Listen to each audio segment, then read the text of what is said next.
So then, viewers, the votes are in. I have a mandate to continue the save, and you've decided that we should remain at Liverpool Football Club for at least another season. We'll do the same thing at the end of the season. We'll see if we've sort of completed the challenge and whether we should remain or leave. For those that voted leave, I'm sorry, but hopefully you'll understand that is democracy and we have to carry on. Okay, I've had to do that in life, so will you. So that is it then. We stay at Liverpool for another year. Second place finish, 77 points. Very, very close to a title at the top. But the whole season was very, very close. If you look at it, the top of the table. Has it been as close as this in recent memory in real life? I don't think it has. As an Arsenal then, at the top, Spurs, United, Chelsea. The big shock, of course, Manchester City down in 10th position. Sacked Pep Guardiola. Jurgen Klopp's now in charge. And our season as a whole went very, very well. It sort of now rests upon where do we strengthen. But in terms of appearances, we saw Nathaniel Klein, 43 appearances in Cup and League. Coutinho got a lot of appearances as well, as did Simon Mignolet. Roberto Firmino nailed down that spot as the starting striker. Is that something to continue next season? A question mark for me and you, of course, in the comment section. Assists-wise, it was looking pretty good too. Sadio Mane, if he wasn't as injury-prone as he seemed to be throughout this season, he would have featured a lot more. Sadly, though, for us, Sadio Mane was injury-prone and did have numerous weeks where he just could not play for us this season. Not ideal. Is then it an idea to sell him if he's not consistently playing for us? Do we move him on? These are all questions that we need answering, and I need your help with in the comment section. As I mentioned, Firmino, top goal scorer. Keita came in, did a really, really good job. Again, picked up a few injuries here and there. Maybe it's just wingers in general pick up injuries, and that is probably an area then that we'll look to strengthen in the summer. Keita and Coutinho, as I say, picked up quite a few goals, as did Divock Origi, Mane again, and Henderson with 5 too. A little bit surprising. Shannon Matip also in the goal. Shots on target percentage for these attacking players. You can see Sergio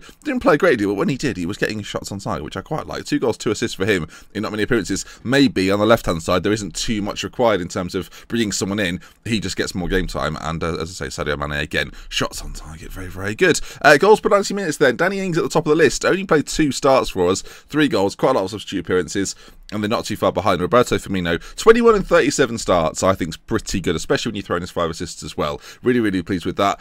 But I do think we need more goal scorers generally. Pass completion, as you might expect, littered with midfielders. We got Wijnaldum there, Grujic, Shan, Henderson, as you'd probably expect. Or anything above 88% or 86% is very, very good, and they've all done a pretty good job there. Assists per 90 minutes as well. Sergio again, when he plays, he does stuff. Mane also up there. James Milner, a little bit surprising. 4 assists, no goals, but did a pretty good job. And Henderson as well. 5 goals, 8 assists for Jordan Henderson. I actually think is pretty good. Average rating for the course of the season. Van Dijk came in and did fantastically well. A 7.89 for him. Matip alongside him. Moreno, when played, did very, very well. 13 appearances for him. Klein, very, very consistent performer, as is Jordan Henderson. So all in all, I think we're in pretty good shape. If you look at the squad as it is now, then we'll go to the squad depth side.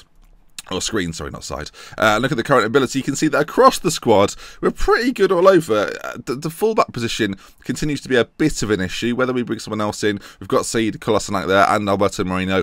Is it a case where we sell one of them and get someone really, really good in that position? And is there a same case for that on the right-hand side? Klein's a very good defender. Is it time to start bringing Trent Alexander-Arnold through? Looks like to be very, very good and exceed what Nathaniel Klein is currently. Also in goal, Mignolet Karius. The debate continues. Is that an area we look to try and improve as well? Striking options, I still think we need another one, so that's something to work on. And I think overall we're in a pretty good spot. I mean, financially, really, really good.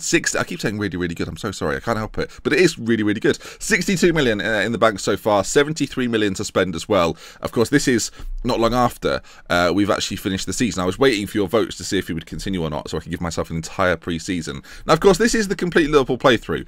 And the idea of these episodes is that we get stuff done and you see everything that gets done. Now, of course, in the off-season, there's a lot of time when not that much happens. So I'm not entirely sure what to do. I'm not sure whether I should break up sort of the transfer stuff or show you literally everything, because that would make for some very, very long episodes. Very, very, again, I can't stop doing it. Some really long episodes, so I'm not too sure what to do. End of season awards, though. Joel Matip got Fans Player of the Season. Bit surprising. Henderson in second. Klein in third. Excuse me, got Grujic with goal of the season. Shall we just check this out again? I can't quite remember what it was or what happened in it, but we will take a look in the highlights. Grujic against West Brom. Was it just was it a shot from distance or something? I assume it would have been. I mean, the anticipation here is palpable. What's about to happen, folks? Here we are. Then it's knocked out to Wijnaldum, who I assume slides it across to Grujic, who just hammers one into the bottom corner. Let's face it, folks. It wasn't that good, was it? Regardless, though, good for him to get for like an award this season. Van Dijk was signing in the season, young player of the season, Philip Coutinho, and the review as a whole. Then runners up in the Premier League, poor in the FA Cup, but we did get a trophy to our name. Remember the FA Cup win against Arsenal, wasn't it, in the final? Match of the season, apparently, was the 2-1 win over Manchester United. I'm not sure how that clarifies the match of the season, but okay. Moment to forget was a 3-1 defeat. Of course, the stadium, Anfield, of course, has been increased, so our average attendance has gone up higher than ever before, which is quite nice. We've got an end of season meeting. There's some confidence stuff as well. The board are very, very pleased with me. Very, very pleased with me. If I titled these episodes, I'd call this one Very, Very. I think I do title these episodes. It's called Very, Very. Right, pre-season then is 5 weeks long. What I'm tempted to do is actually do nothing for the 5 weeks of pre-season. Come back on the 26th of June, and then at that point we can continue. But this video really was just to let you know that we are continuing with Liverpool. I'm interested to know where you think we should strengthen. Financially, we're in a pretty good spot. So what sort of areas, players, do you think we should bring in? The morale of some of our team is shocking, maybe because we didn't win the league, but even so. I'm going to say we're going to come out next year, and do I go for the title? Let's be bold. Okay, they like bold. Okay, I think we can achieve a league title. Joe Gomez not happy. Everyone else seems relatively pleased. Is that now the new morale? Is that the new morale? That's not the morale of... Okay, morale's good. Morale's very good. So they seem more positive, especially after that sort of the end of the season. Not quite winning the league. They obviously were a little bit down in the dumps about it, but they seem happy now, which isn't too bad. Maybe 4 weeks instead. 4 weeks, maybe? So pre-season lasts for 4 weeks or 5 weeks. I think we'll go 26th. So, of course, now, 21st of May, I'm telling you now that unless there is a really, really good free transfer, I'm going to continue forward. Then the next episode we have can be the first episode of that transfer window. But again, let me know what you think we need. Who should we be looking to move on? Maybe who should we be looking to sell? And what sort of players should we be bringing in? Because now we're in the Champions League, it gives us this... I used the word mandate again. It gives us the mandate to bring in some really, really good players. And really, what's going on with my face? Some really good players, just really good. Again, goalkeeper, I think, is probably... We'll look at this again, just to remind you. Goalkeeper, I think, is an area that needs improving. Centre-backs, I'm quite happy with my centre-backs. Probably another one, though. I think we probably need another one in there. Defensive midfield, I don't really play one, and I'm quite happy with what we've got. Shannon and Henderson can both play that role, as can Grujic, as he continues with his development. I think a wing on either side, maybe another wing on the left-hand side, another wing on the right-hand side, and probably another striker.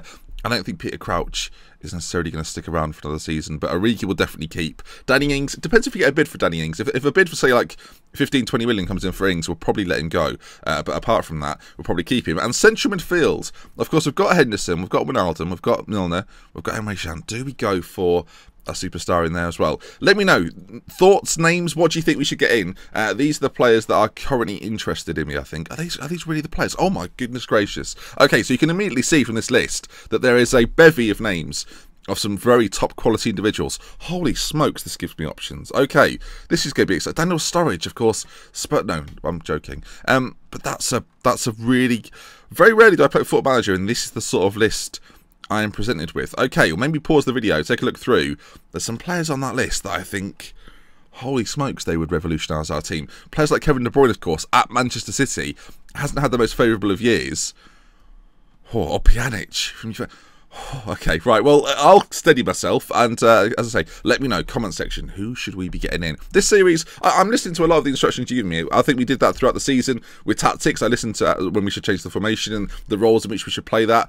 So, and again, transfer window, lots of money to spend, players out, players in, and we'll move on from there then. Next time you'll see me then will be the 26th of June, where we'll continue with a complete playthrough. We will go through the transfer windows. So there might be 3 transfer window episodes. Then we might do some sort of double upload days and things like that. If you're interested, comment section again, let me know. If you're enjoying the series so far and pleased we're continuing with Liverpool, please leave a like. If you're not pleased, I'm sorry, just wait till the end of the season and we'll maybe do a different team and vote again. And who knows, maybe you'll get your chance. With love, with care then, from me to mention, so it's time. I'll see you again very, very soon. Goodbye. Liverpool, we go again. That's not a good thing to say, Ben, especially after a second place.